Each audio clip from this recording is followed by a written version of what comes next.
Welcome to Night Shift, where we almost believe in cover collapses, near collapses.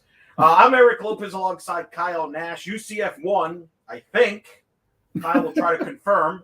46-39 in a game where UCF led 28-0 and then trailed late in the fourth quarter. We're going to break this down. We're going to let you vent. We want you to ask questions here on Night Shift on our comments section. Of course, you can follow us at blackeaglebarrett.com and as well as on Twitter and then on YouTube channel. Make sure you subscribe there as well. And, of course, subscribe to our podcast wherever you like. Kyle, I think the first simple question of the night that you'll get, and it'll probably be the most common popular question, is what the bleep happened in the second half? First of all, let the record show that I'm definitely on therapy watch for the fanhood at large. But let's keep in mind, I know it's fresh off of Thanksgiving. And by the way, let me be among the last to wish the listeners a happy Thanksgiving. But with all that in mind, there's only so much therapy I can help you with. I can't help you with your family, but I can help you with, or at least try to help you with tonight's game. And that's all I can say. When you talk about what happened, like, listen, in a word, offensively, turnovers, and then defensively, all I can tell you is that they got pencil whipped in the run game. There was something about the scheme that was blowing UCF up. And really, you know, I can't help but notice there, Elo, that when runs were most successful for the Bulls, Ricky Barber was either stunting or they were running away from him. They took notice, I think, did USF, of the fact that Ricky Barber took care of as much business as he did against Navy. Interesting. So you think schematically they got out-schemed here? At moments, sure. Yeah. I mean, well, and granted, they don't get the extra opportunities without turnovers. That's 100% true. You know, I'm not exactly dropping football 101 knowledge on you here, Elo, but I don't necessarily feel like anybody was necessarily overwhelmed so much as they were running basically where I felt like defenders weren't. They saw something and took advantage of it. Let me ask you this question, because we're going to dissect this game in the second half in particular. If JRP doesn't get hurt, which we assume something happened because he did not play, and it wasn't because of performance. So something happened, whether it's a hamstring, they said on the broadcast, or an ankle, whatever it is. If he plays the whole game, are we even having this conversation? Maybe not. All I can tell you is this: he took care of the ball better than the rest of his squad tonight. Right. And I mean, granted, I know 9 for 9 passing isn't necessarily impressive per se over the course of a whole game, but 9 for 9 within a half isn't terrible, especially for one John Rice Plumlee. And you know, before I go too far, let me give Mikey Keene his props too. Yeah, he was involved in a turnover here and there, but what I'm getting to is when he came out against Navy, he was stymied completely by what they had to offer. Him coming in, getting a few key runs, making a few key plays, including what would end up being the game-winning touchdown. I'm sure we'll get into that later, Elo. But 15 for 19 on the night himself, taking the team to 24 for 29 total, and they're counting a spike in there somewhere, which, you know, that's how it works. But, I mean, listen, in actual passes, going 24 for 28 off the top of my head, that's better than, like, that's around a high 70s, low 80s percentage. You know, that's not terrible throwing the football. And you know, it was enough to supplement the run game. But when you're dependent on the run, Elo, turnovers kill you that much more. All right, we're going to get you your comments, everybody. Andrew Glukoff is at Raymond James. Well, I got to be honest, Kyle. There was a moment there. I'm like, should we have a group meeting here at Banneret and consider, like, have the conversation of banning Drew from covering games in Tampa? Because nothing goes well when he's covered in Tampa. But thankfully they won. Thankfully they didn't have great moments necessarily when he was covering at Orlando either, but that's a whole other question. Well, that's a great way of defending him by saying, no, they've had not success in general with him. Okay, that's good. Yes, exactly. So he's going to have his knee-jerk reaction. We'll hope to get some post-game reaction from Gus Malzahn, who I think everybody wants to hear from, right? I mean, what's the number one question, Kyle? If you were right now waiting for this post-game, what's the number one question you want asked Gus? I mean, you and I both know the answer to that is going to be John Rice Plumlee, and I think that's true of J.R. Powders or, you know, King fans alike, right? Or JRP supporters, I should say, alike. certainly that offense was not the same once Mikey Keene got onto the field. And Eric, both of us sort of noticed in the chat that the offensive line had their struggles on the outside again. The tackle position not having their greatest night. Second week in a row. What's that? Second week in a row. Remember Navy beat them there. Yeah, exactly. And I feel like that might have been a factor early, but then again, if you just have running backs fumbling the ball, I get that RJ Harvey was blindsided with it, but man, listen, 101 is keeping that ball cradled in. Blindside shouldn't, air quotes, have anything to do with it. But without getting too picky about it, I feel like it was a situation every time Mikey Keene's come in, he has struggled early, and that includes the Tulane game, right, which should now be dubbed round one at this point, right? That was true there too. At the end of the day, it just goes like this, my man. When you come out, when you turn the ball over, you're going to have a rough time. I think we touched on that already. But, of course, the biggest question is JRP's status. And I got to tell you, at first I wasn't sure about the injury situation. Certainly the commentators on ESPN2 went out of their way to comment, there's no extra braces or extra tape. Great. Glad you aren't medical students, because when they started talking about hamstring, Eric, I got to tell you, it started to make a lot more sense. Right? Yeah. Because if you have a pulled hamstring, there's not a damn thing you can really do other than rest it. Unfortunately, rest won't come soon enough for the American Athletic Conference Championship, and that's going to be a concern. Well, there's a lot of things to uncover there. Is it a hamstring? That would make sense with all the running that he did, right? You come up late. And right. Hopefully Gus will say something, right? And I can't help to think, Drew in our pregame said, I hope he doesn't run that much. Well, he did, and he was successful, but at a cost. So it makes sense if it's a hamstring. What does this mean for Mikey Keene moving forward? This is 4 games for him. Are we throwing this out? Like, there was this all speculation, and in fairness, it was never officially out there in a press release, but Sure. The word of mouth was that Mikey Keene, they were trying to preserve him for a red shirt, and then in return, Mikey Keene could get that extra year if he decides to move on, since he's probably not the long-term answer. Well, the guess what? extra year part is the part that's the speculation, Elo. I've been at press conferences where Gus has stated and reiterated that he wanted to at least try to preserve Mikey Keene's red shirt, to be clear. But now, if depending on this JRP injury, I think that's I don't know how you can do that. Like, now he's played in 4 games, and you're going to play the biggest game of the season. Because here's what this means, Kyle, okay? They're going to, and I will get to the comments, I promise. But now I'm getting fired up. This should have never been close. Of course. That was an awful South Florida team. Credit to them. They played hard for the interim coach. They didn't quit, but you let them get back in this game. And this would have been a debacle. I don't even know, Kyle. Like, I joked on the podcast, if they lose, don't get back on the bus. Right. The bus would have been flat. It would have been ugly. It might have been the worst loss ever. Yeah, and those were actually the most disappointing loss. I don't know about worst loss per se. I mean, at least they're in your conference. It's not like, but it costs you a conference title game appearance. It costs you a Cotton Bowl, and it's against a 1-10 team that you're playing for the last time, and that's the last thing you want to hear. It could go down as a mediocre win. But here's the thing. All of that doesn't matter as long as you win next week. Because now, to me, Kyle, you win next year, the season's a success. You lose next week, the season's going to be looked at as a disappointment.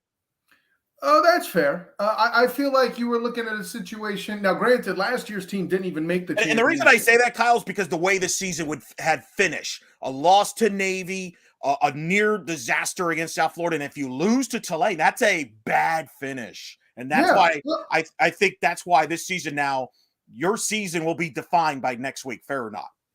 Well, you say that, but I feel like the one thing that might change that narrative is if John Rice Plumlee doesn't come out as the starter next week. Wouldn't that be ironic, though, after the whole year on this chatter about the quarterback position, that it comes down to, man, we need JRP after most of the year. People are like, well, where's Mikey Keene? That would be a fascinating plot twist there. Yeah, you're not wrong, especially based on the narrative. But listen, some of us here have been trying to tell you the reason JRP is out there. And it's not necessarily that he's the better quarterback. He's just the better playmaker. especially with some of the breakdowns that you see in protection. And again, tonight, I believe, demonstrated it again. Again, not to get on Mikey Keene's case too much. It's definitely not here to say he did bad, but in situations where the offense sputters, Mikey Keene has struggled. We've seen that. But he did enough to win the game tonight. And you got to give him plenty of credit. He had that last drive and Holler with that incredible catch. He had that last drive. How many times was that true last year in the regular season? And everybody, listen, all the Mikey Keene fans out there are fans because of the historical nature of that Gasparilla Bowl win. People forget how much there were struggles for that offense last year, right? Tulane, who was 3-9, or I forget what they finished, but they were 3 and I'm going to say 6 or 7. I forget when they come into the bounce house, right? And they barely get sent home with a loss from the bounce house, right? We witnessed a close game at the bounce house against USF last year as well. Everyone seems to forget that came down to the wire as well. There were a lot of down to the wire games, right? And at the end of the day, Mikey Keene did enough to win, just like he did tonight. He was never blowing teams out, is my point. But that's what's so fast. That's why he's always going to have a very positive experience, I think, legacy at UCF, right? Because people will remember that, those moments there. There's Mark Daniels, the radio voice. I can't imagine how he called this game. That had to be a roller coaster, but I love this. Holy Holler.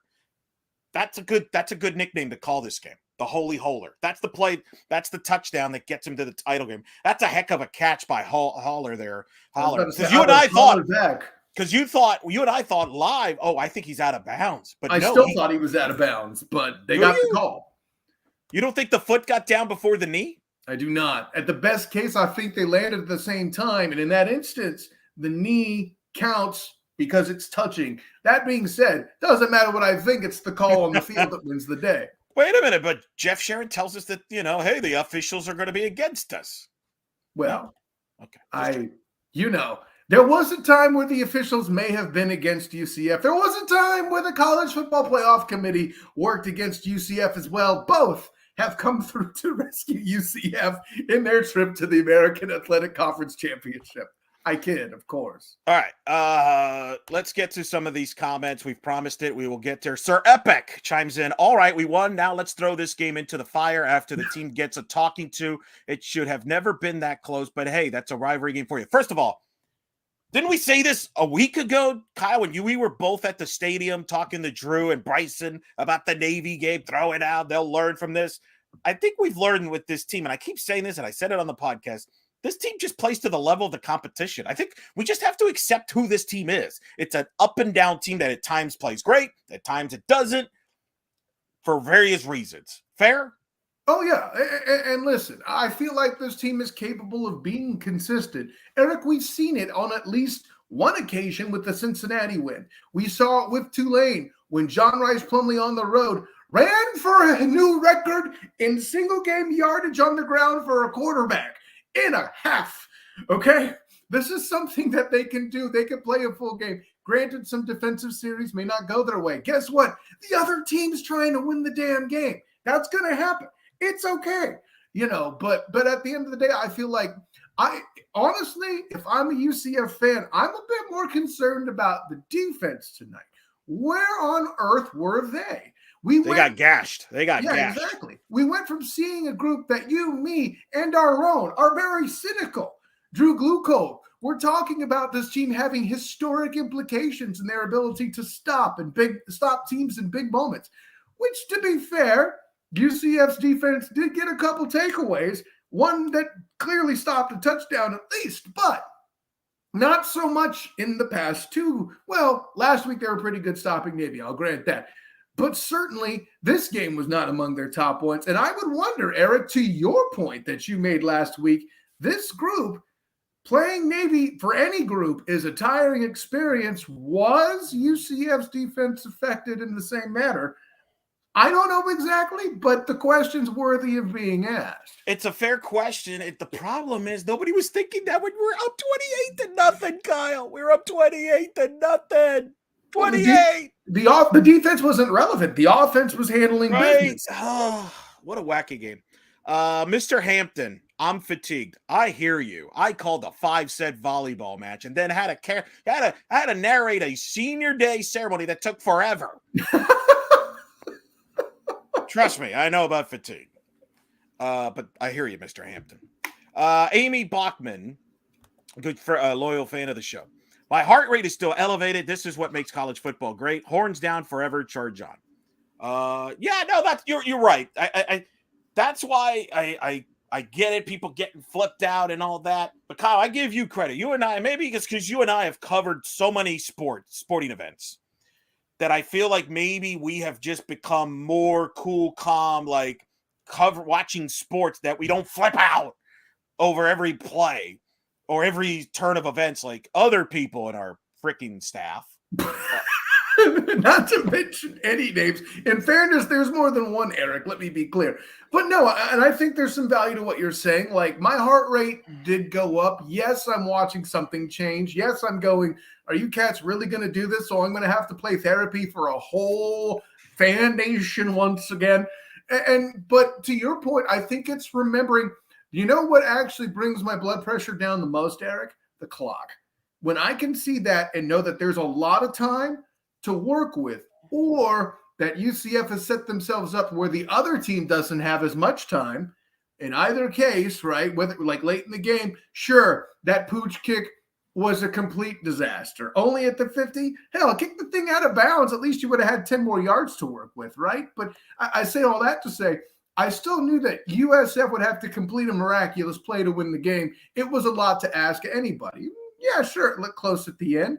Did I stop my breath for a minute? Sure. But, you know. But I think you make a great point. The game is still going on. And by the way, this is South Florida. They always come up short. They always screw up at the end. There's a reason why they're a losing program. They're 1-11. That's not by accident. They find ways to lose games, just like they did earlier this year against Florida, just like they have the last few years against South Florida. So that's why, again, to your point, and look, I'm not making excuses for this performance. If you're upset, I don't blame you. You should be upset. You should be disappointed. I would like to think they're disappointed in the locker room, however they spin it, because that's not going to get it done next week. We'll get to next week later. It is official. Chuck Sullivan has sent out the press release. It's UCF and Tulane. So, no, they're not going to renege our appearance in the championship game. All right? How do you start that letter? What happened was. Yeah, right. So I get all that, but I also think, to your point, I think you and I are very similar in this. Let's wait till the final play before we start. I'm the type that doesn't like to analyze or put a bookmark on a team or a season until it's over. It's like the movie. You don't make declarations on a movie halfway through. Let's see how the movie plays out before we make our final judgments. Yeah, but if you're 1-8, it's cool to fire the coach. I can get with that. Well, that's different. That's a whole that's college football and a whole other issue. All right, we got more. I figure we got more comments here. Let's see. Wow, there is a lot of comments. Kyle, we're going to have a long night. People are fired up. I love it, though. Love it. This Keep is it what coming. we're here for, Eric Lopez. We are Kyle the therapist here, ladies and gentlemen. That's true. Because I need the therapy myself. Roger Greenberg. Crazy. We led 28-0, then trailed, and then came back and still managed to win. And now we got to go to Tulane next week. Do you think, JRP aside, some people are now that, but I hear you. But no. I mean, obviously, if he doesn't play or plays a big factor. But let's put that to a side, because I think a lot of people are going to say, well, based on this performance, Tulane's going to run all over us. I think every week's different. I don't think this game impacts next week, except for the JRP injury status. Am I right or wrong? That's a great take, Eric. And let me remind the public at large of this. UCF came out throwing against Tulane to set the table for JRP to, again, break a single season rushing record for a quarterback in a quarter, right? So if I'm Tulane and I'm Willie Fritz and my staff and I'm going, okay, we'll come out and stop the run. Oh, wait, they threw to open the game last time.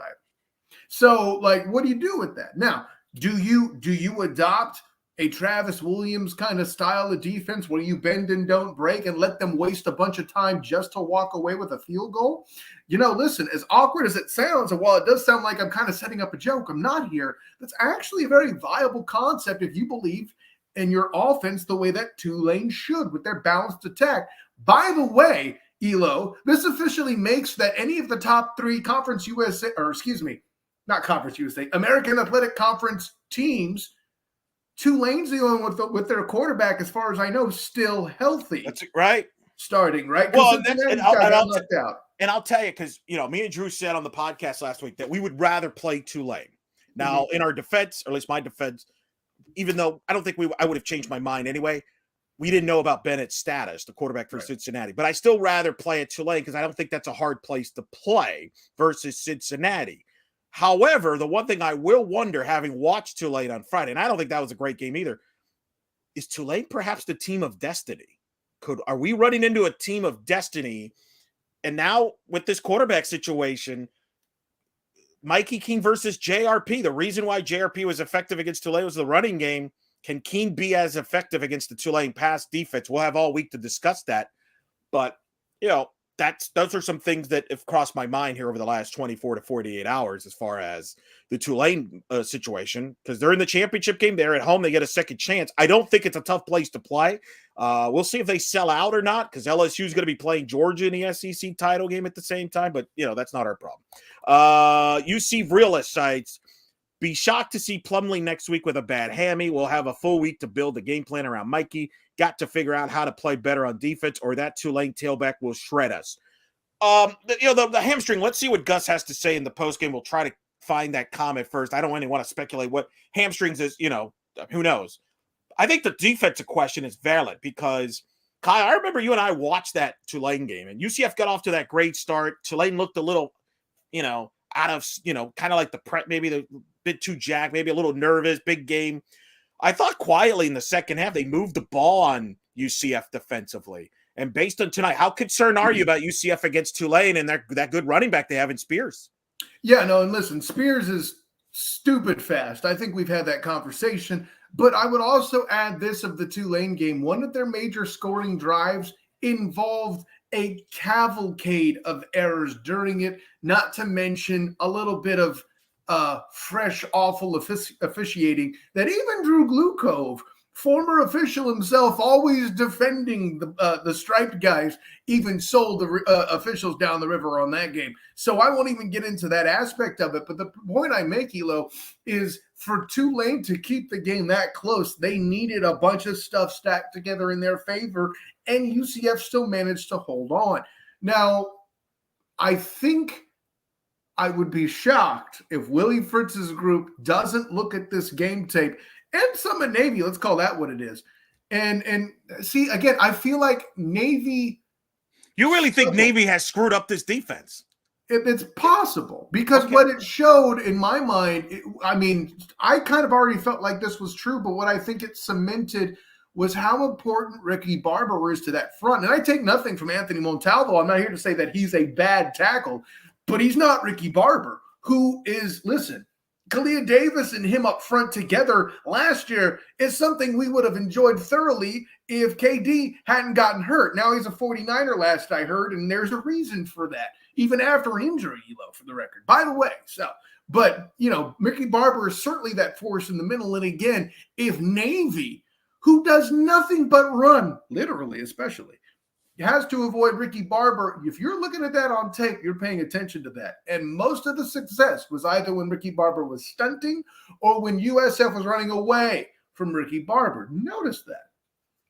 And I wonder if teams study tape. Maybe they've picked up some stuff.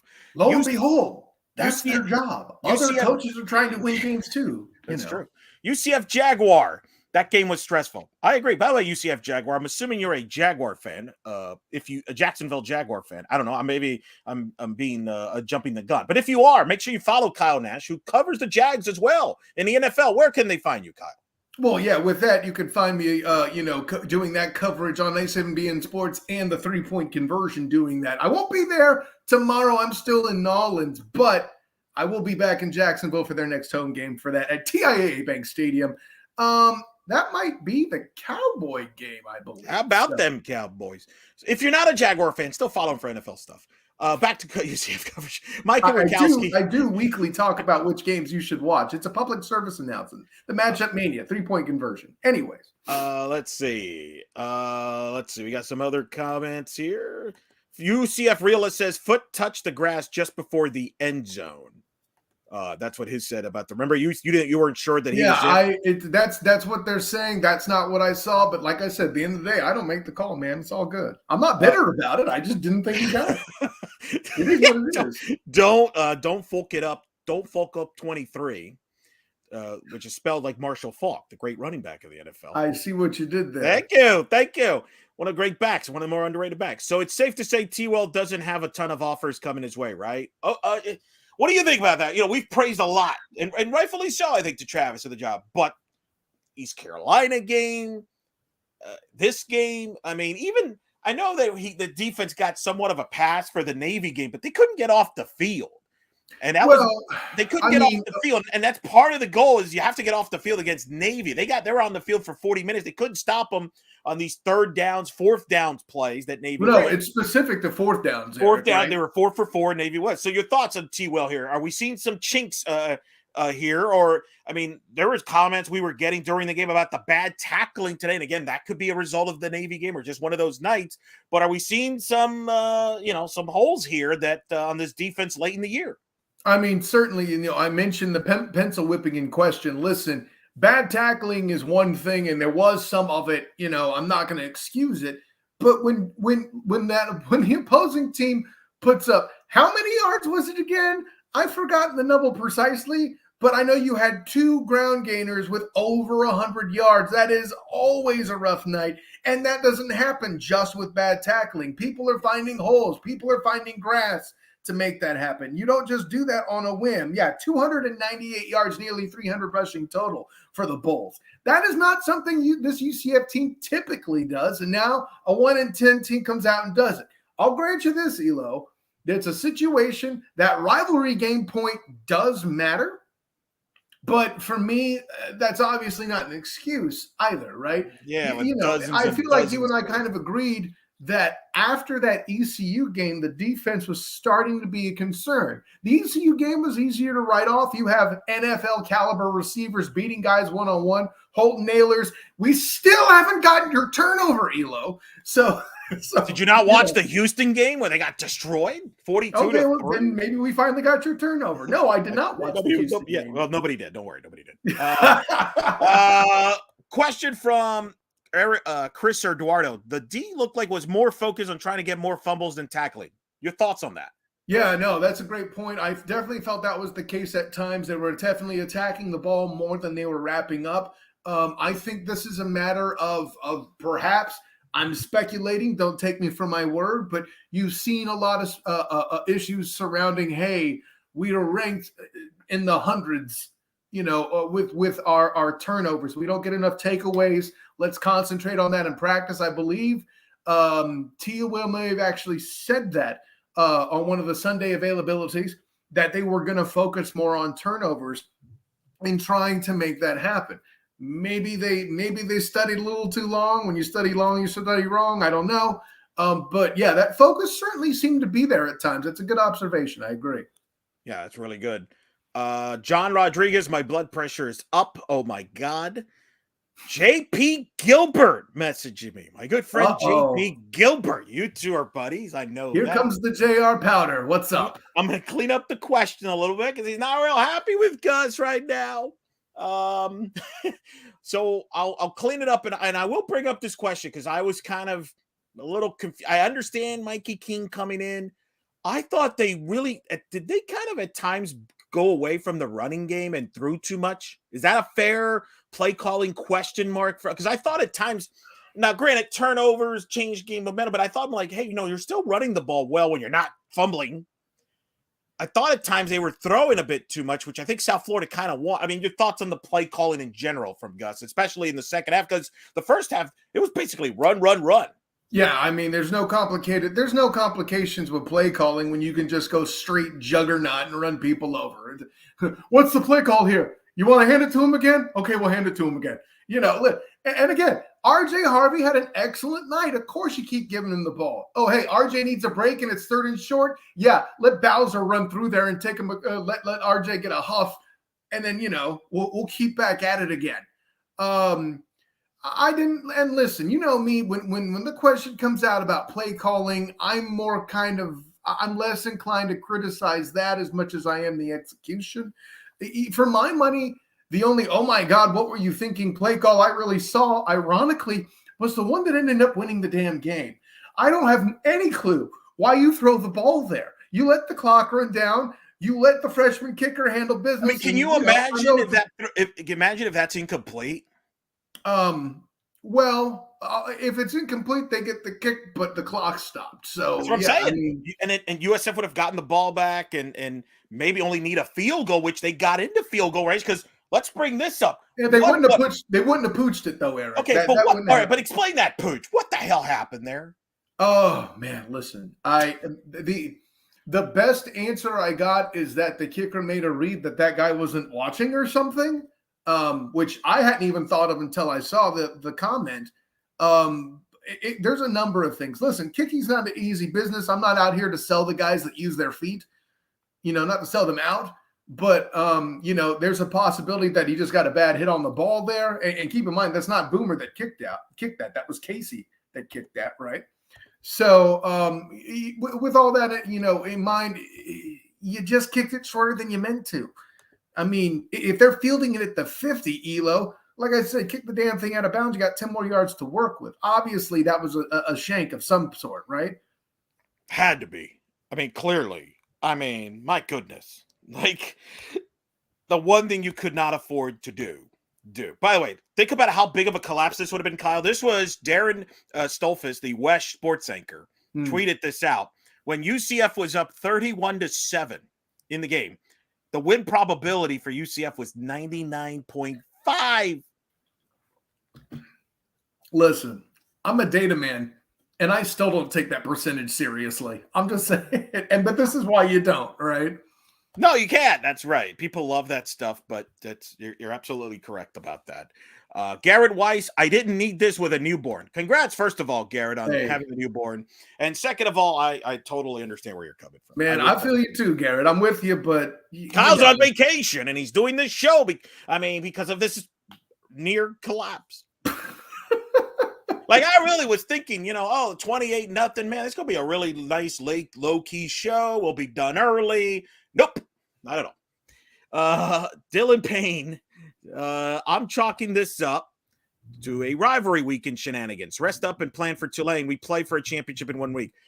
My counter to that is we're up 28-0. I don't think it had anything to do with the rivalry. It had to do with more just fumbling the ball 3 times, Kyle, in the second half. This team had only fumbled the ball 5 times all year going into this game. They fumbled 3 times in the second half. And how many of them were at the ECU game, right? I joke, but. And Cincinnati. I think those are the 3 games they've literally fumbled the ball. Cincinnati, ECU, and this game. Well, yeah, and listen, I though I agree with you, I'm not going to outright dispense and dismiss the rivalry concept either. Granted, I get a hard time whenever I mention Memphis as a sort of rival of UCF, but now you know a little bit of what it felt like if you're Memphis rather watching UCF be down big on multiple occasions, right? Once in 2018. On the road where they ended up winning by 1 on UCF getting away with a PI at the end. Let's call that what it is. And then the conference championship later that year where Darrell Henderson, who's now a Jacksonville Jaguar awkwardly and not an LA Ram, but I digress, was having the game of anybody's life and got UCF down big. DJ Mack at quarterback, right? As the hero came back and led the team to ended up winning anyway. Can you imagine being a Memphis fan in that situation? Well, guess what? You got a taste of it tonight. Difference is your team came back and won after blowing that big lead. Thankfully.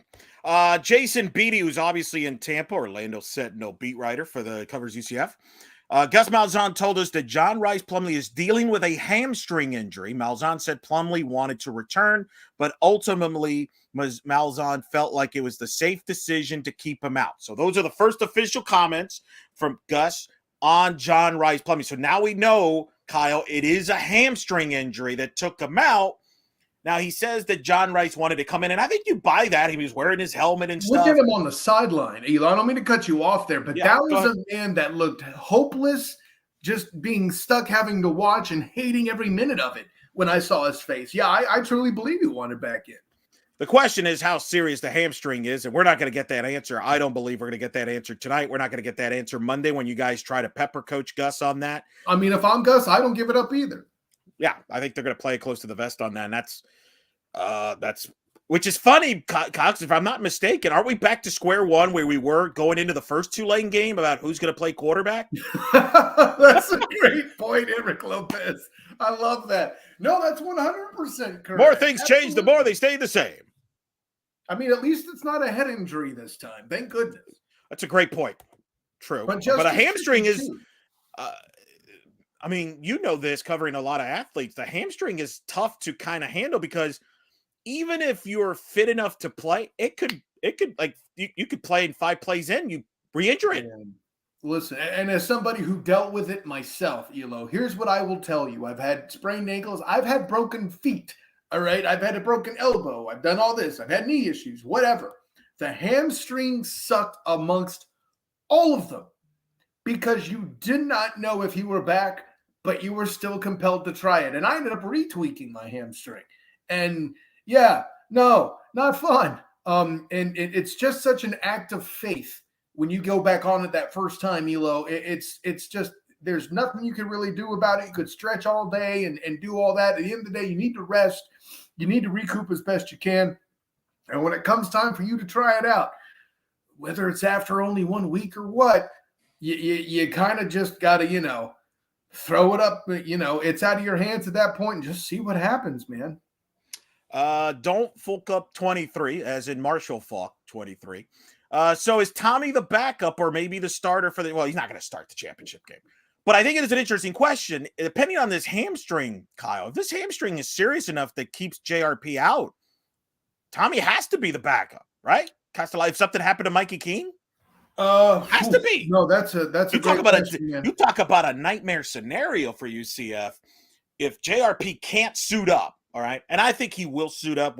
How effective he is, who knows? But let's say he can't suit up, that the hamstring's so bad he can't, whatever. And then Keene gets hurt. You have no choice but to play Thomas Castro and lose the red shirt, right? It's a championship game. I mean, yeah. Do you come out with Will Bone? Are you that brave? I couldn't say so. Yeah, it's a championship implication. You kind of feel like that. This is the kind of stuff you burn red shirts for, right? That would be wild to me. If all this talk about redshirting Thomas and trying to redshirt Mikey Keene, if both of them ended up burning their red shirts anyway, wouldn't that would be the most wild, like bizarre, unique plot twist football team I can remember. It would be just so. Man, and the reason why it's so tough for me to answer is there's no good scenario there, Elo. Nobody. No, there isn't. And I can't remember anything like this. Like there's always been some quarterback debate, and the Jeff Gottfried, Blake Bortles thing comes to mind, but never this, in this landscape where so much attention about redshirting and the transfer portal and who wants to, to play, and it's just kind of bizarre. It's just kind of wild. Question here from John Rodriguez. How will UCF overcome the Tulane revenge factor? Are you buying into that revenge factor? Well, sure. I mean, and you kind of saw it in play tonight with USF, right? They were desperate to even up that scenario to make sure that the all-time series was tied up because it's sure better than losing. And they weren't able to do that. I think it's less about revenge and more about comfort, which kind of plays into it, though. No, yeah. Listen, John, I love your concept. It's a great question to ask, but the only thing I can come back with is a fundamental, simple thing. Don't turn the stupid ball over, right? You turn the ball over, you let Tulane smell that blood, and that's when the revenge factor comes in. Because any team going into a championship, unless they're pros for the most part, or they're playing for Alabama or Georgia, but pros are players that get paid, so I repeat myself. But the punchline is, unless any team that's playing for a championship, pretty much every player on the team's a little bit nervous and a little bit excited to do so. It's that first blood in the water moment that really gets guys locked in. The way you keep that at bay, keep them thinking you're at least a punches away from taking away the damn football game, right? I think starting out big, no turnovers is huge, even more so in a revenge type game where you're playing a team the second time. But I love the question here, John. Big 12 nights, my boy Sam Unger. UCF will play great next week. Book it. Look, it wouldn't shock me, actually, right? I mean, that's football. Like I said, I don't think this carries over, and they might match up better with Tulane. Maybe they play up better their level of competition. Who the heck knows, right? Like that's the good news is with all that, with the 3 losses and the loss to Navy and the second half debacle against USF, everything is still in front of you. You're playing in New Orleans, not the most difficult place to play in the planet. You're probably going to have a decent percentage of UCF fans, as a matter of fact, in attendance, with a chance to play in the Cotton Bowl, if you will. And most importantly, it's familiar at this point, Eric, right? They've done it before. They know the drill. It's been that whole specter of, UCF had to go out of the state. Well, guess what? While Gus started the year at 1-4, one point at 1-5 after the ECU game, right? Now he's 3-5. So he's been climbing kind of his way back into it. Nelson alumni, we beat the Cows. This team is too inconsistent to expect victory in the championship game. Let's just see how it goes. I would argue this team is too inconsistent to predict anything about this team. I've given up. I don't know. Like, I'm sure we're going to do a podcast later this week, Kyle, about this game. And I'm like, whatever you guys say, I don't know. Whatever. I give up. Question from Mr. Hampton here. What realistically can be done in a week to tighten up our run defense? Yeah, no, that's a good question. For me, I think it's about scheme. I think it's about going black. First of all, let's go back to fundamentals. You spent the week working on trying to strip the ball and all that. Cool. Now let's go back to wrap up tackling and handle business.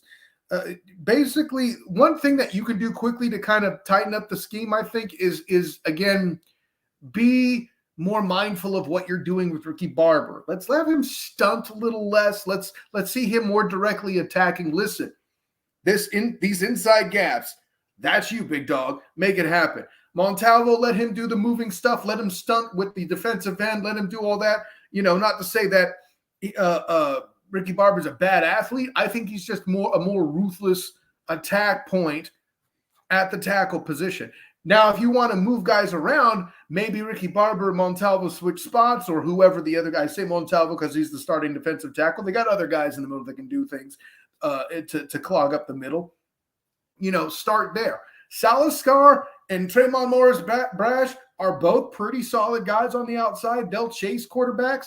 Maybe another little thing they can do is reduce their splits on the defensive line. But I'm not sure you want to do that up front, like right out of the gate, because you don't want to leave the outside available for any sort of speed movement there too. Spears is going to be a problem. So frankly, I would be more inclined to do some of the stuff they did tonight that caused the gashes, ironically, against Tulane. Let the linebackers clean up.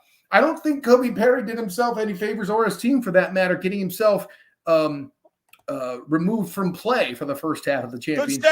Good segue there, because fallen hero, the base legend, right? Reminder, Kobe Perry's out for the first half next week. Explain for those that may have missed it, because that happened in the first half. There was some, I was kind of back and forth on the TV. Next thing I know, I heard about this ruckus there, Kobe Perry, and then he got in trouble again the second half. So just expand on what happened with him and the lack of discipline, because I know you guys felt there was no discipline involved here.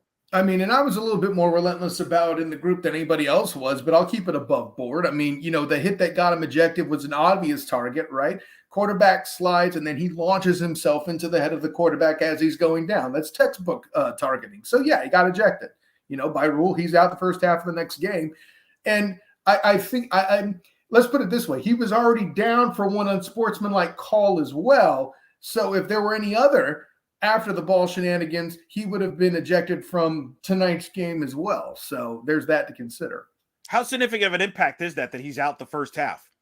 I mean, I'll put it this way. This defensive back group has kind of been battling through injuries. They may not be missing time, but they're nicked up. And this is the part of the year where you need depth. And if you got talented guys like a Kobe Perry who are coming in, making a good contribution, not having them there just for the simple purpose of depth, that matters. You got somebody who's not a starter coming in, trying to handle Pratt in a balanced offense, making sure that they're in their right spots and all that other happy stuff. It's an impact. Is it backbreaking? No, but it's the start of something. You better bet that Willie Fritz and his coaching staff are going to look at that as part of their plan to open up their scripted portion of the playbook to start the game. What do you think about this one comment? The minute Perry went out, our defense went to crap. Any correlation there? You'd have to think it's somewhat related, but because so much of it was on the ground, I'm less inclined to say that it was all that. But again, when you're starting to collapse, when they're scheming away from Ricky Barber and beating things up front, it opens up things in the pass game as well. It certainly wasn't a positive thing. And maybe he has some sort of an off-the-field impact as well. Maybe he's kind of a leader on the team. I don't know. Nelson, with us being in the championship game is akin to playing with house money after the last couple of games. I don't think there'll be many fans that'll agree with that, Eric Lopez. It's not. I don't think so either. But it is kind of funny. I mean, you are fortunate that you're in this spot, considering what has. No, that's true. I mean, to that extent, listen, how many UCF fans, how many people covering UCF, me included, thought that the championship game was out the window after the Navy game? What's that, 99.5%? Might as well have been. By the way, remember all that talk about what if Houston wins and all that? Matt Dolan just chimed in. Tulsa beat Houston 37-30. So all that time we spent, Drew and Jeff breaking down all the scenarios, the computers, and what if Houston wins and what if all this wins? And would have mattered, didn't mean anything. Ironically, Tulsa is assuring that UCF. They would have assured him that they would have been in. So it would have been in. Go figure. Sports. Go figure. Golly. Marcus Hall, thank you for tuning in. First, we'll get better defensive personnel when we enter the Big 12. Thoughts on right? I mean, he's thinking ahead to the Big 12, right? Get better defensive personnel. I don't mean to conflict with the observation there, Elo, but it's not like the Big 12 is exactly a defensive juggernaut in college football. But that being said, if your concern is perhaps B for linebacking, maybe. No, listen. I mean, certainly if you're looking after guys or going after guys in the state of Florida, having a P5 label does help.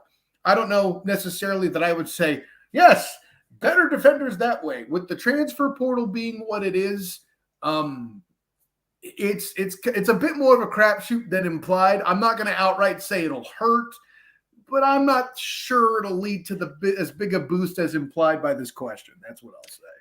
Comment here, kind of similar to what JP brought up earlier. After we score that touchdown in the second half, we should have came out with Bowser. Instead, we were slinging it.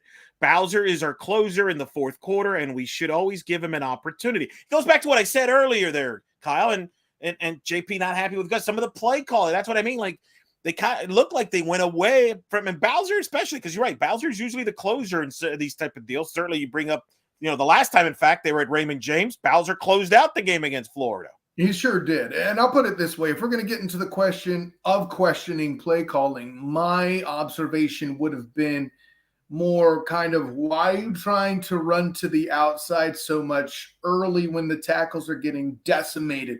Well, as that would turn out, what do I know? Gus turned out to be right in those instances because he set it up for USF to attack the outside, and those big lottery ticket runs that JRP had was on the strength of the Bulls selling out on the outside. John Rice Plumlee comes through the middle, which credit to Matt Lee, Sam Jackson, and Loki taking care of their business up front at the guard and center positions, opening up gaping holes in the middle of the line.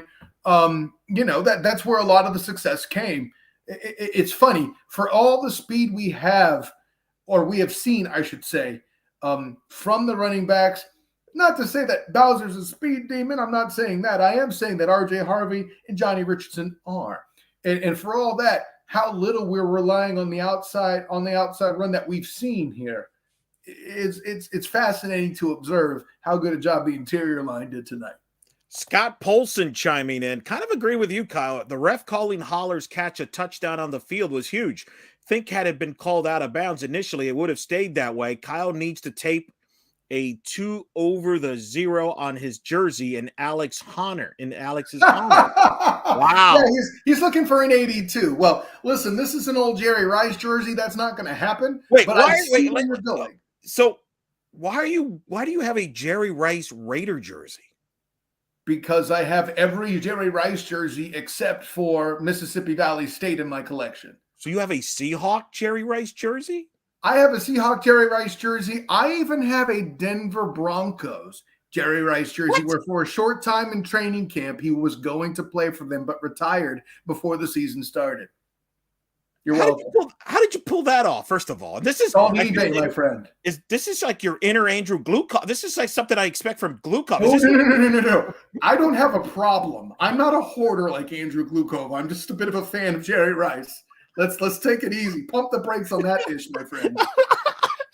There are certain lines men shouldn't cross. Drew crossed it a long time ago. But that being said, his wife does wear some of his jerseys too, so he's got a wardrobe for two there. It works out. I love the support. Shout out to the Glukov family. I can't even. I'm just going to try to move on after that. You gonna be all right, Elo? No, but it's one of those nights. All right. Big debate about burning red shirt, not burning red shirts in a championship game going on there. No, listen, if fans are frustrated with it, I completely get it. And you're right. You know, I don't think anybody wanted this situation to occur, but here we are. Dylan Gabriel, 6 touchdowns tonight in a loss for Oklahoma against Texas Tech. Wow, what a surprise. Hey, no way. He lost a game, huh? What do you know? I tried to say he wouldn't hang there. Hey, move on. What? New team, who this? Okay. Well, let me ask you this question. I think because people are chiming in about the quarterback situation. Because the reason with this transfer portal, I mean, we're talking about transfer portal, we're talking about redshirting. I mean, a lot of this impacts the quarterback situation for next year in the Big 12. Like, is it JRP? Is it Thomas? Is it somebody that's not on the roster? Is it, do we know? Honestly, and you and I have had this conversation, and what's funny is my opinion of it hasn't changed yet. Listen, man, don't come at me with this until the spring game next year, guys, okay? The offseason is going to dictate that. How much does JRP improve? How much does Thomas Castellanos improve? Do they hit an absolute home run in the transfer portal? All these things and more will be answered on the next exciting episode of UCF football, okay? On the next exciting episode of the Gus Bus, right? You know, that's – and I didn't we have a reality show already last year? It's called Hard Time. Yeah, well, now you need more time. That's what I'm saying. Oh wow, real quick on that one. From the hip, son. This is crazy. I'm looking at the stats. UCF had 547 yards. South Florida, 438. 438. Oh, my goodness. USF averaged 7 yards a play. UCF 7.2. This turned into that 2020 game, Kyle. I don't know if you were there for the 2020 game where defense was definitely nobody was there for COVID, but I did watch it closely. And that's the game that got a guy drafted, you know. His name's escaping me, but to the Rams, the tall guy. Oh, why am I blanking on this? Where's Drew when I need it? Franks? Jordan Franks? No. That's too far back. Not Jordan Franks. No, he was already gone by then. It's Jacob Harris. Thank you, Jacob Harris. Right. That game got him drafted to the Rams because he had the case of the drops in the season leading up to it, and he had amazing catches in that game. True. And they were like, hey, he's got size. You can't coach that. Maybe we could get his hands to look more like the back half of that or that particular game. And listen, he's still on the roster on a team that has Cooper Kupp at receiver when he's not hurt. So whatever that's worth to you. Yeah, the Rams are kind of broken right now, aren't they? Because of their offensive line, not their receiver corps, my good friend. I understand, but heck, Stafford's out with a concussion right now, I believe. So, anyways. Not to bore UCF fans with the LA Rams. How are you a Jerry Rice fan? How have you not gotten a Mississippi Valley jersey? I'm so wild. I've never knew this about you. I didn't know Jerry Rice was like your favorite player. I mean, he's the actual GOAT at his position. If we're going to have that conversation, well, that's obvious. I don't think anybody would debate that. Well, you'd be surprised. There are people who try, but I digress. What? Who would debate that? There, I got. I don't even know what the clear number 2 would be. They're going to either say they're probably going to say Randy Moss if anybody, him or Chris Carter. But wow, that's a big of a gap. But anyway, Jason Beatty with a little video here of Mikey Keene in the post game. Let's play this clip. This is night shift. First of all, let's reset. Night shift here. Eric Lopez alongside Kyle Nash. Lots of questions. Y'all have coming out. You've been unbelievable. Yes. Here is dissecting this UCF 46-39 victory. And Mikey Keene coming in relief, as Mark Daniels calls him, the Mario Rivera of closers. Of course, Mark's a Yankee fan. You know that was coming. Let's hear from Mikey Keene here after the game and what he had to say about if he's ready for next week or not, if he's called on. Coach Malzahn said John Rice is dealing with a hamstring injury. This was your 4th appearance of the season. Is that something you think about in terms of your red shirt at all? You know what? No, because ultimately I just want to play and win games and do whatever I can to help this team win. So that's nothing that's on my mind right now. We're going to a championship. That's what's on my mind. So John Rice can't go next week. You're perfectly fine to play your 5th game and may potentially burn a red shirt? Yeah, let's go win a championship. Oh, man. I mean. So, all right. So, listen, Beatty and Brady are my boys. All right. And the question has to be asked. So I get it. What did you expect Mikey to say there? No, man. And I think they both agree with you, Elo. It's not like he's going to be like, yeah, I'm completely pissed. I'm going to just go on strike and not play the game. Right. He's not going to say that, But. Right. Like, yeah, I'm screwed, guys. Guys, I really wanted a red shirt. I don't know. Maybe, but maybe if you guys give me an NIL deal, I'll play. Like, what do you want him to see? Well, he's in a tough spot. That's a tough spot for him to ask her. He answered it very well. But that being said, Elo, let me inject this too to play devil's advocate against us, my friend. Sure. What better thing for a resume than a dude to come in with ice cold blood in his veins and not once but twice pull a team out of oblivion, for all intents and purposes, into maybe not winning a championship, but the Gasparilla Bowl was a big deal in the program's history. It might as well have been a championship. There'll be those who will tell you it was a state championship. There you go. This is an opportunity for Keene to do the same for the American Athletic Conference and to lift this group into Big 12 status as a champion of a conference. That's something that if he's going to transfer, is going to look very nice. He'll just have one less year of eligibility. I mean, Dem's kind of the breaks, but if you have that added to how many years do you want to play? 8 years in college football? It's not like, hey, man, you're a senior or anything like that. Like, I agree with you, actually. I think this whole redshirt thing is kind of overblown. I mean, that being said, what I wouldn't do to kill for another year to play football at age 43. Sure, but to your point, if you got a chance to play to start in a championship game and go out as a champion, think about it. That's a hell of a legacy. Like, he could literally. It's a good compromise for sure. He could play the championship game. And now here's my question. Let me give you this scenario. Mm-hmm. Let's say he starts and they win. Right. If you're Mikey at that point, do you just might as well stick around for the Cotton Bowl, right? Or do you enter the portal? Well, you're more compelled to, aren't you? You aren't going to just abandon your squad. Well, especially now that you've played 5 games. Like, what's the difference? 5, 6? Like, you have a chance to play in a Cotton Bowl. And to your point, if you play in the Cotton Bowl, you could even showcase yourself some more if you end up moving. And who's to say? You don't know what the future holds. Maybe you still have a chance to stay here as a quarterback. Who the heck knows? So yeah, it's an interesting plot twist there. But it was amusing to hear that Q&A there. I did find that amusing. I mean, yeah, no, those are all compelling things you throw out there. And if you're Mikey and you win and JRP is missing for that entire time where you have to start the Cotton Bowl, rough. You won't look bad sitting out of it. Well, here's the thing, right? Like, if you're Mikey, even if you move on, what are the odds that you move on somewhere else and you have a chance to play A, in a championship game. Right. B, if you win, you play in a Cotton Bowl. There's no guarantees of anything like that if you move on somewhere else. I compare it to he could be like the Daryl Mack. I mean, Daryl Mack is looked at fondly here because of his 2018 performance against Memphis in the conference title game after Milton went down. In fact, ironically, you could say that one of the reasons why UCF has a chance to play in the Cotton Bowl is because of Mr. Mack, because Old Dominion was one of the teams that beat Coastal Carolina this year, and Mack was a factor in that game. So props to him. In fact, he tweeted about that. He reminded us. I was going to comment. Right? I saw that. That was awesome. So that was interesting. Scott Paulson with an interesting field position was a continual problem. Last 4 drives for USF started on the 50-yard line. UCF's 49, UCF's 45, USF's 44. Got to clean up that special teams. Special teams and turnovers, I think, all played a role in all that field position. But your thoughts on that? That one thing, I mean, and rightfully so, criticism on the defense. Part of it was the field position. There was a lot of short fields for USF.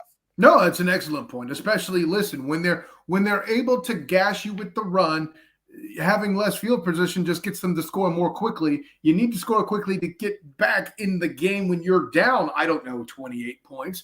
No, that's an excellent point by Scott. There's not much more I really have to add to that. Very well explained. Excellent point made. Definitely dig what he's saying there. Another comment. Mikey's already a folk hero status, goes to straight up legend if he leads us to a championship. I mean, yeah, Gasparilla and then that, 100% accurate. That would be one of the most fascinating careers that I can think of. A guy that was the backup going into last year, an afterthought. Then Dylan Gabriel gets down, hurt. He comes in, leads him to a bowl game, beats Florida. Well, don't wait. Let me stop you there. Don't skip over. Loses to Navy, has fans questioning his very existence as a quarterback. Oh my God, he's so young. What are you thinking? And then all the stuff you're about to say. Right. Beats South Florida, beats Florida, comes back, doesn't win the job, doesn't start the year, comes in relief against Cincinnati, who is your new rival. You could talk about USF all you want. This is the real rival. Cincinnati. Even Sam Jack said as much at the end of last year. Against Cincinnati in your must-win season, come from behind, beat Cincinnati, come back, beat Memphis, lose, and then you back to the bench. You come back later in the year, and now potentially you could be a big factor here in this championship game. It's a beautiful thing, man. What an efficient career. Already a legend in 2 years. I don't even know how to compare that career. Like, what would be the equivalent of that career? Like, Don Strock in the NFL is a Dolphin fan. Like, people, he was a great, the Woodley Strock years where he was the backup, come in relief, helped them to the Super Bowl in '82. Like, it's just kind of wild to me. It's a unique career. So that's, I don't know. That's wild to me. But anyway, special teams performance, comments on that tonight. Yeah, no, I mean, definitely. I feel like they got a lot of big returns. I don't know, and I'm not here to put this on Mitch McCormick either. Listen, at the end of the day, that is a large man for a punter, and at my age, I'm not trying to start any trouble with an Australian professional athlete. But what I will say is, there were a lot of times it felt like that the coverage didn't get there as to cover the kick, or they just outright got juked. I don't know if that's over aggression of a rivalry game or little things like that. It's enough to put another extra 10 yards or so or more on a return. No, and like I said, it's a good criticism. Field position, definitely a factor. Yeah, field position. And that could be a factor next week, man, with Tulane too. I mean, let's not – field position is always an underrated part of the game. We don't usually talk about it, and yet it does become usually a factor, and sometimes in these games, especially in ball control and things like that. All right, let's I'm going to go ahead here. We had Gus Malzahn, courtesy of our friend Brandon Helwig, UCFsports.com's very own. He's already uploaded the video. The guy's working fast. Yeah, he works pretty fast. Sometimes I got to go, wow, he even beat me, He's a vet. He's done this now for like 2 decades. He knows what he's doing. Talent, he knows what he's doing. So we're going to carry now, courtesy of Brandon Helwig, UCFsports.com. Thanks to him. Gus's post game here, and then we're going to react to Gus's postgame, Kyle. We'll react to it, but we're going to listen in here. And as we see, I'm right now playing technology. And here's Gus. Okay, first of all, just so proud of our team. It's hard to win in college football. Rivalry games, there's nothing like them. We got their best. They played really good. We were in control of the game in the first half, really in control. John Rice had a hamstring issue. Then Mikey came in the second half. I think we turned the ball over back-to-back plays. So we had 3 turnovers in the second half. Our guys kept fighting. We didn't play our best defensively, we still found a way to win. That last drive was a classic drive, and Mikey, he answered the bell again. And now we're playing the championship game. So I'm just so proud of our team. You look around college football, it's so hard to win, especially on the road, especially when you turn the ball over 3 times and you lose your starting quarterback, and our guys found a way to do it. So I just couldn't be more proud. We're on the championship game. Go back to Tulane, and that'll be a good one. Questions? And the crazy things always happen in rivalry games. I mean, how are you feeling after a game like this when you have such a big lead and such a dramatic second half? Well, I'm proud of our team. I'm exhausted. I think all our fans are probably exhausted too. That's one of those special games, and there's a lot on the line. And anytime there's so much on the line and you're playing your rival and you're on the road, you face adversity and you find a way to win. That says a whole lot about our leadership and our team and our players and all that. So I couldn't be happier, for those guys. Coach Al comes up big again. That's a wild catch, wasn't it? Wow, there's no doubt. And, that's a play we've been working for about 4 or 5 weeks and almost called it, 2 plays earlier. I just wanted to wait till 3rd down. I didn't want to put, Boomer's a great kicker. I just didn't want to put him in that situation. We didn't have to. So, we just felt like we had it, and Mikey made a good throw. And that was a catch. I mean, that's championships are hard. Have a chance to win championships are hard. And that's the kind of plays, and Javon made a wild catch too. Now, on the double move right there, we ran a smash right before, and the safety kind of went over the top, and Mikey got flushed and found a way to get out, and he made a wild catch. That's what good teams do. They find a way to make plays at the end, even though we may not play our best. But anytime you're playing for a championship, it doesn't matter as long as you win, and we did. So I'm real proud of our guys. Coach, the last kickoff, what was the plan? Yeah, it was to kick it to the 35-yard line, all right, and he kicked it right there to the 50-yard line, and he caught it. So that was the plan, and it didn't work. What happened defensively? Was USF doing something different, or do you feel like your team got comfortable? We'll have to look. I don't know. They ran up and down the field. Give them credit. Bobby Bentley, he's an old coaching buddy of mine, and obviously he did a great job. And they've been pretty good on offense all year. And they've scored points on everybody, but obviously we didn't have our best game. We're a little banged up. I think y'all saw that, but hey, it is what it is, and we gotta win. Coach, what was the message in that huddle for that last drive? After facing so much adversity, how do you get the guys to just lock in and focus? I think Mikey brought the guys up, and he gave them a little talk. And Sam's our leader, and he just, we're gonna go down and win this game. And they did it, and we got great leadership, and that's hard to do what those guys just did. How serious is JRP's? I don't know. He says he's ready to go. He's ready to go back in. I don't know. We'll see. What was the evaluation process at halftime? You played the last 2 drives. Yeah, well, you saw him roll out. He threw a touchdown, and it didn't look good, did it?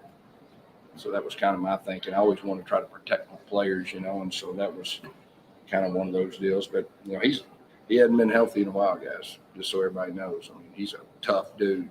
And, if he stayed healthy, he'd have rushed for 300 yards. There's no doubt in my mind. His first touchdown, can you take us through that on 64 yards, whatever it was? Yeah, it's a play we ran against Tulane, and you go quads out there, and Mike flies. There's nobody there, and he beat one guy for a touchdown. He's phenomenal with his feet. I think everybody knows that. How do you change the game plan in the second half when he couldn't go? We really wanted to run the ball, and they started doing some things, and they were smart. They were playing a little looser on the outside, and they were moving and grooving inside. But, I thought we were able to run the football effectively. Even the second half when we needed to, Bowser and the offensive line, we had to have a couple passes. We were pretty efficient in the passing game until towards the end, but, I think we did a pretty good job moving the football all but the turnover. So if you take away the turnovers, we'd be feeling a little bit different probably offensively. To answer the bell the way they did, especially after the way last week went, just You said proud, but how do you put into words what your team did for you? Yeah, college football's hard. Winning's hard. You look around, all the teams, there's more parity than ever before. Games go down to the end. And, we had a tough one last week. I think everybody knows that. But, you got to find a way to put it behind you. I really feel like our guys did. I mean, we were walking around Sunday. It wasn't a great feeling. But Monday, the guys, they flipped the 24-hour rule. They were ready, and they knew what we had before. So I know the rankings came out. I mean, I felt pretty strong. I mean, our schedule's good. We beat some really good teams. So I felt pretty good. So it didn't surprise me when we came out with the rankings. And, I knew it was going to be hard. I mean, we knew we were going to get the best. They did. Give that staff credit. Give their players credit.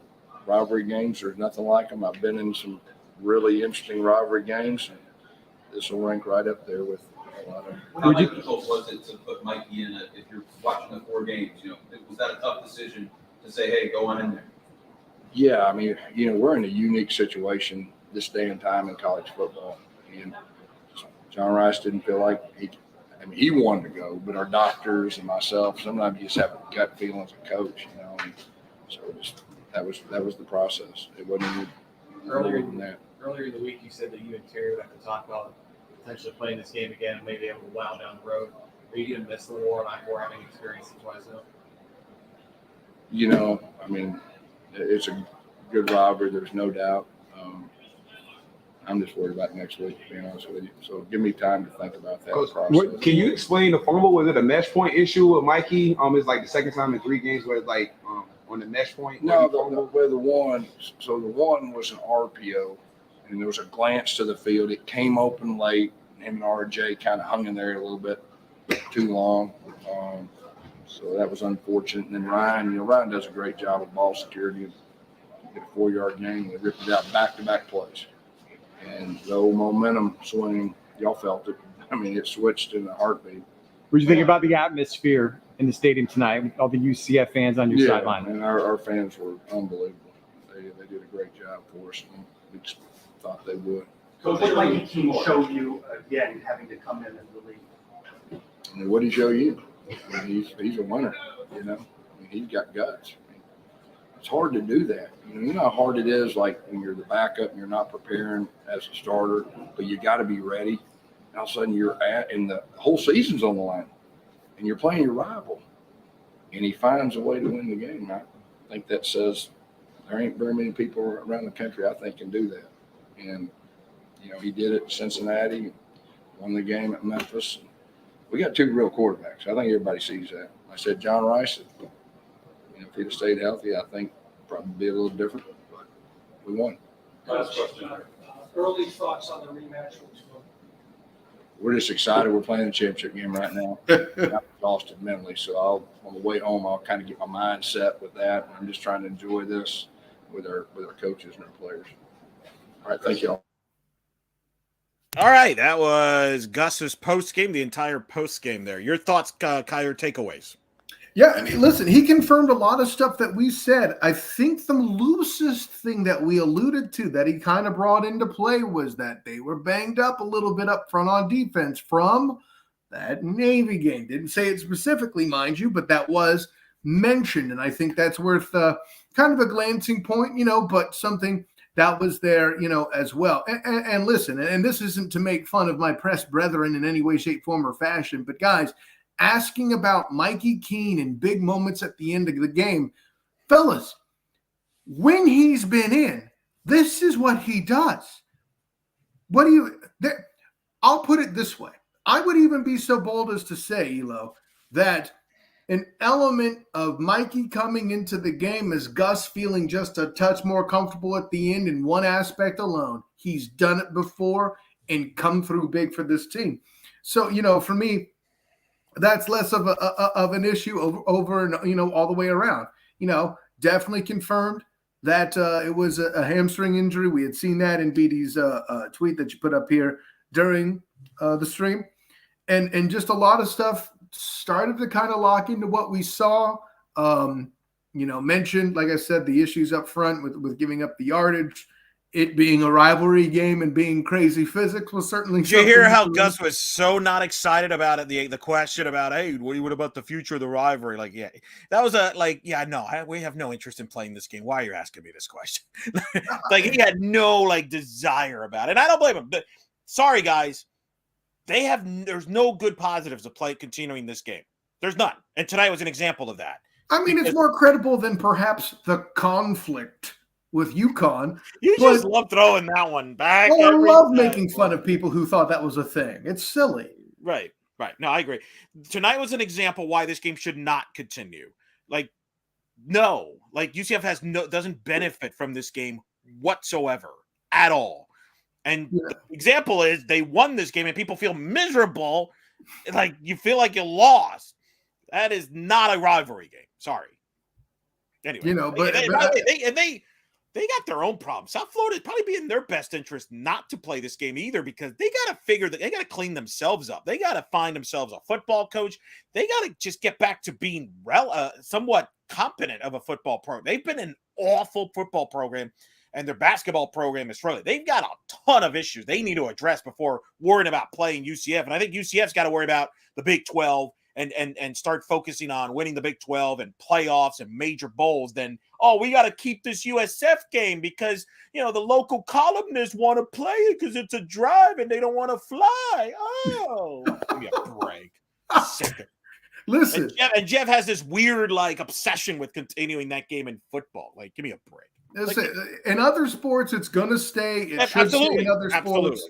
And listen. And the other sports are legitimate rivalry. The other sports like softball, women's hoops, we'll see it. I was about to say, don't go throwing around that struggling in basketball. The women's hoops team is talented. I meant the men. I meant the men on the their side. Just to be clear. The women, you're right. They're there. So, let's see.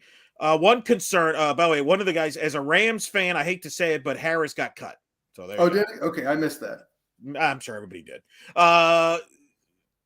Scott makes a good point here. Defense came up with a 3-and-out prior to the Hollard touchdown drive, a long drive from USF with 5 minutes left, and a field goal touchdown would have increased pressure. That's a great point because that was right after the UCF turnover. People are like, oh, my God, this is going to end. UCF, as much, and rightfully so, criticism on the defense. They did get that stop, Kyle, that allowed UCF to get the ball back to get that game-winning touchdown drive. Let's be fair. They were, and again, the criticism, all valid. But that's a great point, Scott. That was a huge stop because if USF goes in there and gets points, they probably win the game. No, that's fair. And listen, I'll put it this way, and I don't want to first of all, I don't necessarily disagree with the strategy here, but it seemed clear to me at that point USF was playing to run the clock. Very vanilla, yeah. Right. And that's been, our friends, I don't know if they're friends. Well, they're friends with me. I can't speak for the rest of our staff. But Daily Stampede with Nate and company. Oh, they don't like me. Okay. Well, do they like I'm guessing they don't like Drew either. But that's all right. They like me. Who doesn't? But great point, Eric Lopez. They were critical of Jeff Scott. One of the many things they were critical about Jeff Scott is that in these close games, they would play not to lose. They would play conservative. And I thought of that in that sequence where I'm like, wow, you're 1-10. You got a chance to put the knockout punch, to put a defining moment here, and they played it close to the vest, running the ball, and then they punted. I'm sure that a lot of my folks there, the folks at Daily Stampede, will be discussing. Here's the reason why they can't buy into that. First of all, the Alec Holler catch was an outright miracle in and of itself. Let's be clear about that, okay? Also, something they would like hearing from me is, I don't think it was a touchdown. They should complain about that first, in my opinion. Well, I think both sides, I got to tell you, that drive, that sequence, a couple of plays before that was very fascinating. Remember, UCF ran a sweep. Yeah, I was going to take it there, but keep going. UCF got lucky that they were tackled in bounds. That thing was going to go out of bounds. And then USF didn't use a timeout.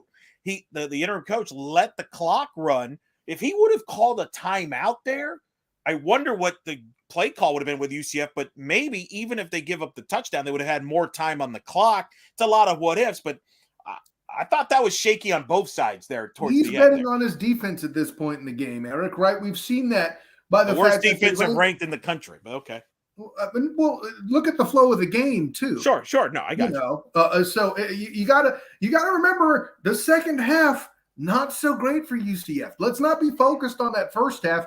Who the quarterback isn't the same anymore, right? So for my money, at that point, USF is selling out on their defense, asking them to finish the game. You saw that with the run play. You make the point about the sweep.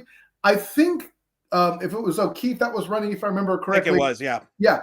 I think he was looking to stay in bounds. Yeah, it came outside, but you notice how he stayed enough. That was I think O'Keefe was doing his part to stay in bounds. I for whatever. I trust the kid, so you're probably right. I'm giving the benefit of it, but it's kind of a dangerous play. But however, it's a dangerous well, and that's a play call problem. All O'Keefe can do is run the damn thing. Right. That's what I'm saying. Sure, yeah. To that point, I'll agree with you. Yeah, but think about what it took for UCF to make their final drive, Eric. They needed not only Holler's catch, but Javon Baker's catch that you heard Coach Malzahn bring up. I thought it was a better catch all the way around, taking nothing.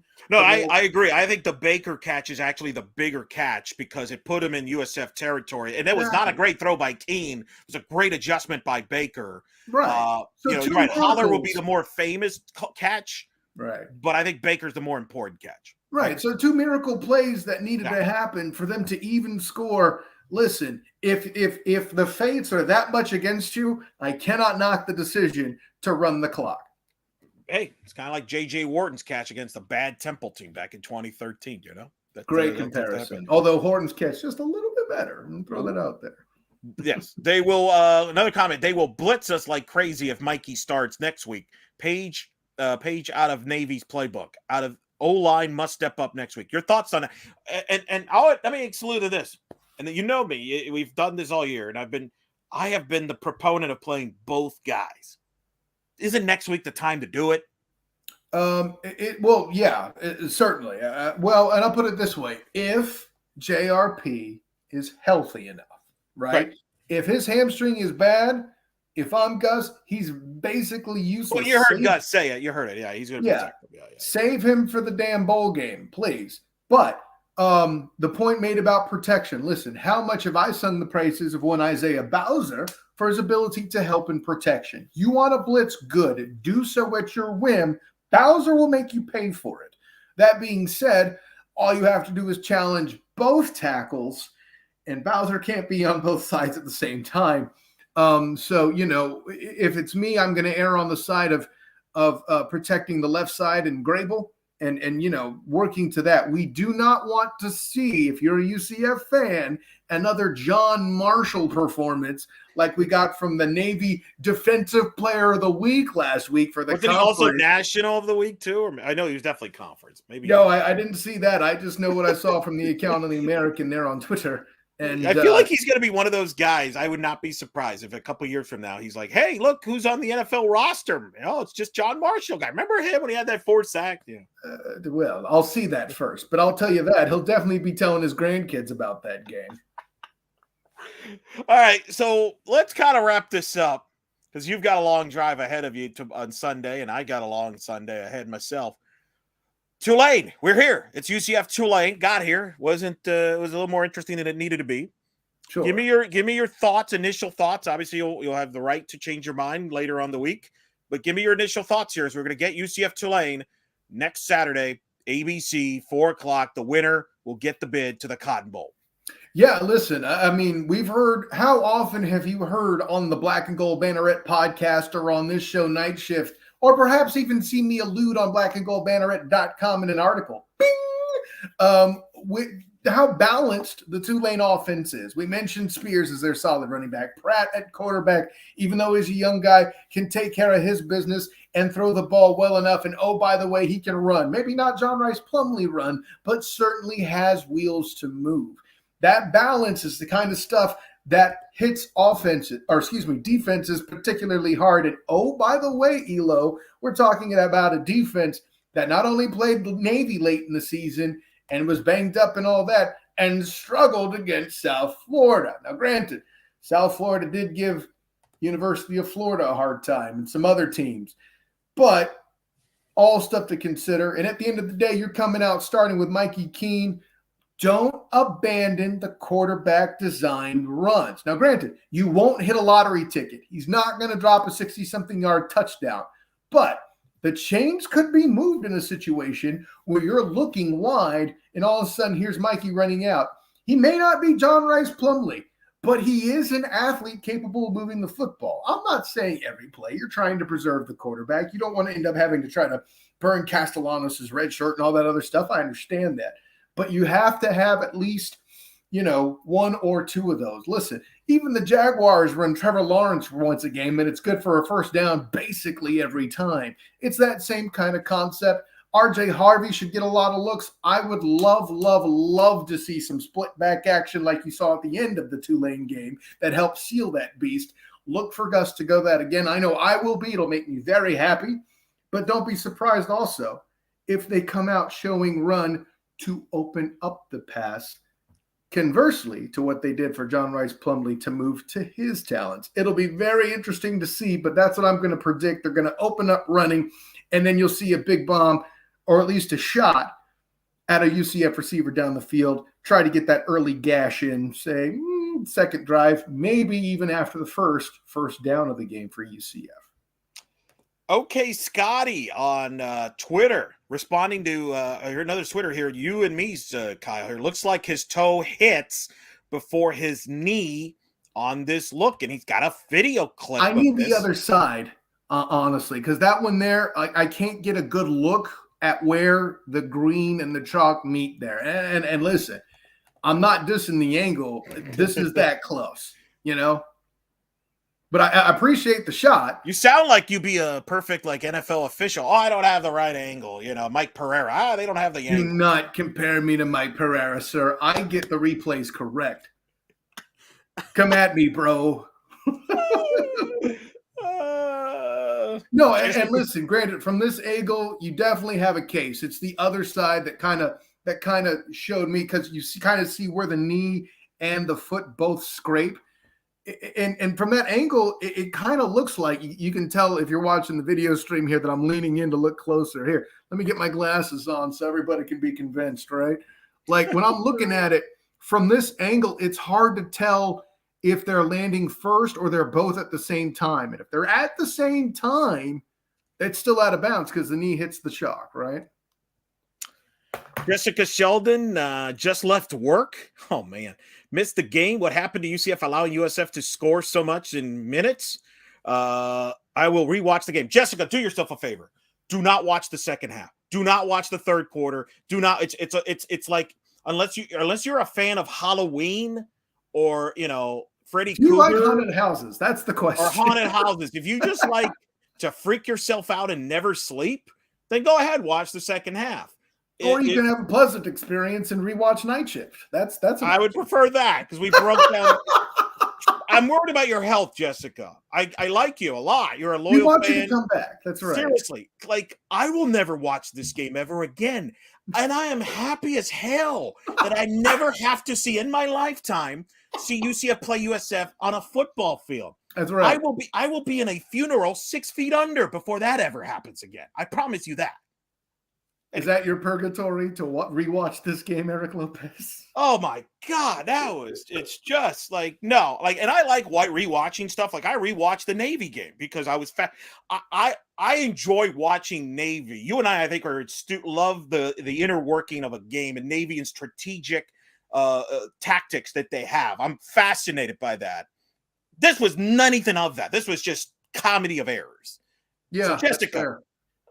I know, Jessica. Last week took years off my life. At least it was shorter because the game went quicker. This was pure just torture. But I would fast forward to the last drive and then go from there. If you could do that, I don't know what your technology abilities are. I'm just worried about your health, Jessica. Don't say we didn't warn you because you're not going to sleep if you watch the second half. If you watch the last drive, Jessica, let me know if you thought he was in or not. At the SOTG on Twitter, whatever, comment here, however you have it, and just let me know. I'm more than happy to get the tomatoes on this one. Like Scotty sent in this tweet, which, by the way, great contribution. Thank you for that. The picture, it's not that's a bad picture. I don't like that angle. Like, I need to see the other side. Yeah. And, plus if you rewatch Night Shift or re-listen, hopefully on the podcast, we hopefully have it on, you can find out a big revelation about Kyle and his obsession about Jerry Rice, which was revelation to me. I can't talk. I have different Shaq jerseys. I think I have a Shaq Heat jersey. I think I have a Shaq high school jersey. But no, that's not to the level of you and Jerry Rice, though. I can't even compare that. What am I trying to do? I can't even compare that. If you have a Suns Shaq jersey, you no, might be I don't, or a Cavs, or a Celtics. It's just too, no. Mike Miguel Villamil. Who did it better, Holler or Warden? I think you alluded to this, Kyle. You like Warden. I did. Horton definitely. For one, yeah. it wasn't a situation where things weren't going as well as they should, of course. But this Holler's catch did feel a lot more desperate, playing USF as opposed to Louisville, But on pure athleticism, and it's not fair to ask Alec Holler to do something J.J. Horton's doing by a matter of their position grouping. Let's be clear. But yeah, I got Horton by a nose on that one, definitely. I mean, the one-hand aspect and just the full extension. It just outright, craziness. Bringing the ball in. Like, it was clear his feet were in the whole time. Like, that drag swag was on full point. But at that point, it was about getting that cradled in with the one hand for JJ. Again, to ask me to take anything away from Alec Holler would be nothing short of a crime. Oh, and the fact that this young man is super cool. Big fan of the guy. Seen him at press conferences. Definitely like what he does. But yeah, I got J.J. Horton by just a bit. We got a Ram fan saying Jerry Rice was just a poor man's Isaac Bruce. Smiley face. That's a Ram Niner rivalry. Now that's a rivalry. Now that's a real rivalry. Rams Niners. That goes back a day there. That's pretty good. That's a good liner. All right, we're gonna wrap it up. Jessica, be careful when you watch that replay of that game. We hope you've enjoyed this edition of Night Shift. Andrew Glukoff will have his knee-jerk reactions on blackandgoldbanner.com from Tampa for the Knights' victory over South Florida. They will now get set to play Tulane in the championship game. And you want we'll have coverage all week on blackandgoldbanner.com. We'll have subscribe here on the YouTube channel, subscribe on the podcast feed. Go to blackandgoldbanner.com. All the social medias, Twitter followers, you know it. Thank you, Cheryl.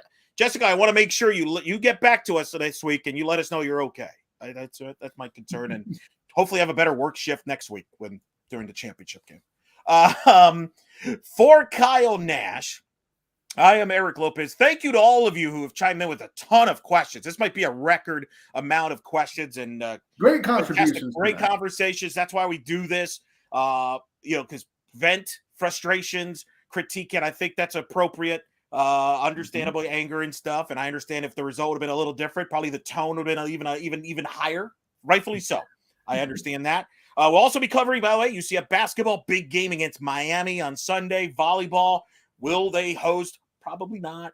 They're probably going to go on the road, but we'll find out officially Sunday night there. So we got volleyball NCAA tournament to cover, men's basketball, women's basketball, and of course the big football game this week. Me and Drew will have the bowl projections. I'm going to tease it by saying you are going to, my projection for UCF is a little hyped. I see what you did there. So no first responder bowl. That's right out, huh? Nah, I think that's out the window.